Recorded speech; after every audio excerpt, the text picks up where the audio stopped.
Ayan mga kadrama-rama, sobrang madidismaya talaga itong si RJ dahil nga po nung nakita niya na may pasa itong si Lynette dito sa kanyang braso, is possible talaga na sabihin na talaga ni Lynette yung katotohanan. Hihingi po siya ng tulong dito kay RJ, sasabihin niya na RJ, tulungan mo ako, sinasaktan ako ni Carlos, ayaw kong magpakasal sa kanya dahil talagang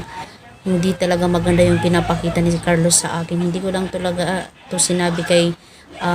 Annalyn dahil alam ko din po talaga na si Annalyn talaga may nakikita talagang kakaiba po talaga dito kay Carlos, na iba talaga yung kanyang galaw, nag-iba na talaga yung kanyang attitude. Kaya itong si Lynette mga kadrama, isasabi niya dito kay RJ para po talaga siya matulungan dahil umiiyak po ito nung sinasabi niya ito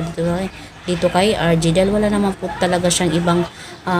malalapitan na may hingian talaga ng tulong kundi si RJ pa rin na hanggang ngayon ay yan pa rin talaga ang tinitibok ng kanyang puso. Alam naman po natin mga kadrama na ngayon talaga is hindi nagkakasundo itong si Annalyn at saka si Doc Carlos, kaya talagang natitrigger talaga itong si Doc Carlos, talaga nasaktan itong si Lynette dahil nga po itong si Annalyn sinasabi talaga kay Lynette kung ano yung mga nangyayari sa kanila,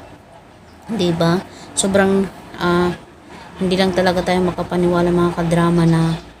ito po talaga yung nangyayari ngayon kay Lynette at saka kay Carlos dahil alam naman po natin kung ano talaga yung pakay talaga ng direktor dahil alam naman po natin na sa kaulihan po ng abot kamay na pangarap ay maghihiwalay po talaga itong si Lynette at saka si Carlos, o di kaya kung ikasal man sila is malalaman na po talaga ni RJ yung katotohanan o babalik na yung alaala talaga ni RJ, diba?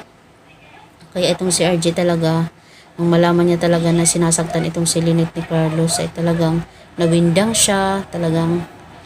parang medyo naiyak siya sa mga pangyayari na hindi niya inaakala kasi alam naman po natin na itong si RJ never po talaga niyang sinaktan itong si Lynette physically, pero emotional alam naman po natin na nasaktan siya, pero yun ay hindi talaga walang alam si RJ sa mga pangyayari po na nagawa talaga ni Moira sa kanya, kaya nasaktan niya itong si Lynette, talagang iniwan niya nung time na nabuntis siya. Pero ngayon is alam naman po natin mga kadrama na gagawin na talaga ni RJ ang lahat para talaga magbalik loob talaga itong si Lynette sa kanya, papakita niya yung lahat-lahat ng pagmamahal niya dito at saka sa kanilang anak na si Annalyn